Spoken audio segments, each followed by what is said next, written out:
দর্শক তাহিদ ও জাকের আলী বিধ্বংসী ব্যাটিংয়ে জিম্বাবুয়েকে 20 রানের টার্গেট দিল টিম বাংলাদেশ। দর্শক টস হেরে ব্যাট করতে নামার পর শুরুতে লিটন দাস এবং নাজমুল হোসেন শান্তর উইকেট হারিয়ে কিছুটা ব্যাকফুটে চলে গিয়েছিল টিম বাংলাদেশ। দর্শক সেখান থেকে প্রথমে তানজিদ তামিম ও তাওহিদ হৃদয়ের জুটি, এরপর তাওহিদ হৃদয় এবং জাকের আলী অনেক জুটি বাংলাদেশকে একটা সম্মানজনক স্কোর এনে দেন। দর্শক তাদের ব্যাটে ভর করে জিম্বাবুয়েকে 166 রানের লক্ষ্য দিয়েছে বাংলাদেশ। দর্শক এদিন হাফ সেঞ্চুরি করেছেন তাওহিদ হৃদয়, 38 বলে 57 রান করে আউট হন তিনি। 3টি বাউন্ডারি এবং 2টি ছক্কার সাজান নিজের এই ইনিংস। দর্শক 34 বলে 44 রান করেন জাকের আলী অনেক। দর্শক 3টি বাউন্ডারির সঙ্গে 2টি ছক্কার মারও মারেন তিনি।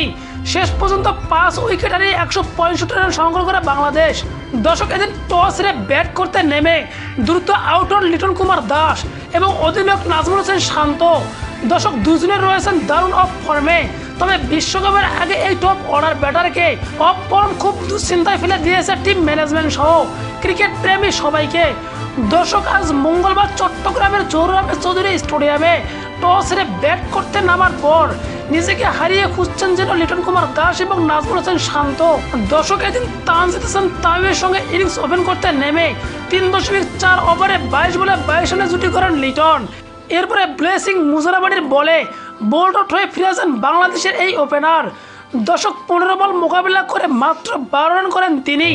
তবে এদিন নাজমুল হোসেন শান্ত এসে জুটি বাঁধেন তানজিদ তামিমের সঙ্গে, তবে এই জুটি খুব বেশি দূর এগাতে পারেননি তিনি, মাত্র 6 রানের জুটি করেন শান্ত। তবে দলীয় 29 রানের মাথায় জিম্বাবুয়ের অধিনায়ক সিকান্দার রাজের বলে বোল্ড আউট হয়ে অধিনায়ক নাজমুল হোসেন শান্ত ফেরেন। এদিন 4 বলে 6 রান করেন তিনি। তবে খুব ভালো শুরু করে ফিরলেন তামিম, নির্ধারিত 20 ওভারে ব্যাট করে 5 উইকেট হারিয়ে 165 রান স্কোর বোর্ডে জমা করেছে বাংলাদেশ। তবে জিম্বাবুয়ের পক্ষে মুজারাবানি 14 রানে নেন 3টি উইকেট।